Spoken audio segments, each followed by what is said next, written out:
Bonjour, j'espère que vous êtes en bonne forme et je vous souhaite la bienvenue dans cette nouvelle vidéo qui porte sur l'argumentation et précisément sur le syllogisme.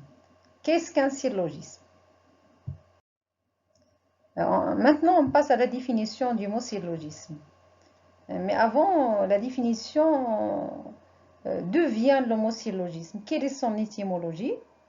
Le mot syllogisme, ça vient du latin syllogismus, syllogisme, dérivé du grec syllogismos, qui veut dire conclusion, inférence. Mais en philosophie et en logique, le terme syllogisme désigne un mode de raisonnement logique, un mode de raisonnement constitué de trois propositions, deux prémices qu'on appelle la majeure et la mineure, et une conclusion. Maintenant, on passe à un tableau pour illustrer le syllogisme. Quelles sont les opérations discursives qu'on peut avoir pour exprimer un syllogisme? La première opération, on énonce une thèse générale. Cette thèse générale, c'est ce qu'on appelle la prémisse majeure, c'est ce qu'on appelle la majeure. Quel est donc l'exemple de cette thèse générale que nous avons ici? Tous les hommes sont mortels. Cette phrase, c'est ce qu'on appelle la prémisse majeure. Et on l'appelle une thèse générale, c'est parce que c'est une idée générale qui fonctionne comme une vérité générale. Tous les hommes sont mortels et vous avez le verbe être ici. C'est un verbe conjugué au présent. Quelle est la valeur de ce présent? C'est un présent de vérité générale. Donc c'est une idée générale que personne ne peut contredire, personne ne peut réfuter. Donc c'est la première opération discursive. On énonce une thèse générale qu'on appelle la majeure. La deuxième opération, on enchaîne sur une thèse spécifique. Cette thèse spécifique, c'est ce qu'on appelle la prémisse mineure ou la mineure. Or, Socrate est un homme, donc il s'agit d'une idée spécifique.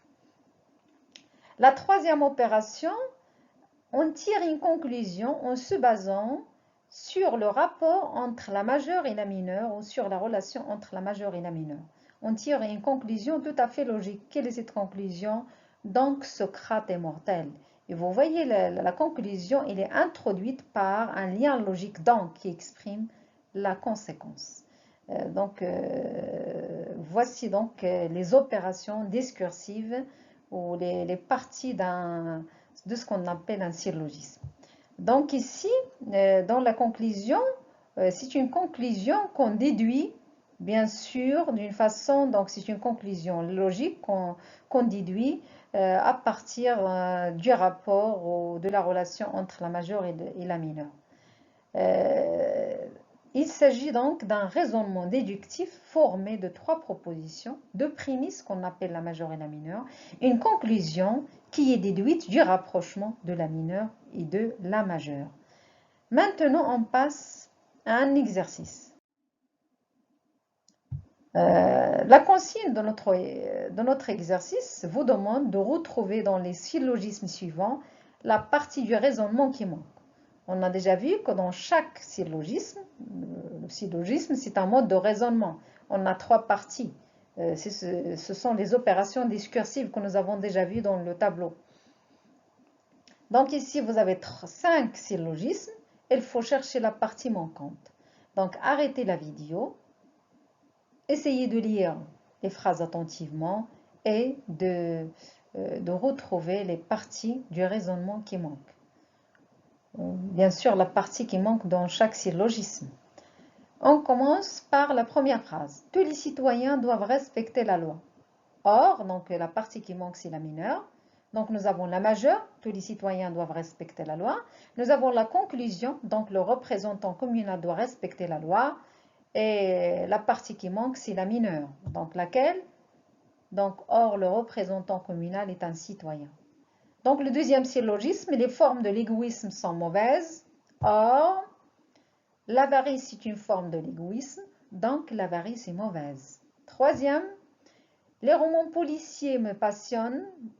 Or, les romans d'Agatha Christie sont des romans policiers. La conclusion, donc j'adore lire les romans d'Agatha Christie. Et vous voyez, donc nous avons toujours la mineure, elle est introduite par le lien logique or, et la conclusion, elle est introduite par le lien logique qui exprime la conséquence ou la conclusion qui est donc. Le quatrième syllogisme, tu n'aimes pas attendre tes repas. Or, la cocotte minute permet de cuire rapidement les repas, donc il faut utiliser la cocotte minute pour cuire tes repas. Cinquième raisonnement, les chiens au cinquième syllogisme, les chiens sont des mammifères, or les caniches sont des chiens, donc les caniches sont des mammifères. Donc ici, dans les deux derniers syllogismes, la partie manquante, bien sûr, c'est la conclusion. Et dans les trois premiers syllogismes, la partie qui manque, c'est la phrase mineure ou ce qu'on appelle la prémisse mineure. C'est la fin de notre leçon. Merci pour votre attention et à la prochaine, Inch'Allah.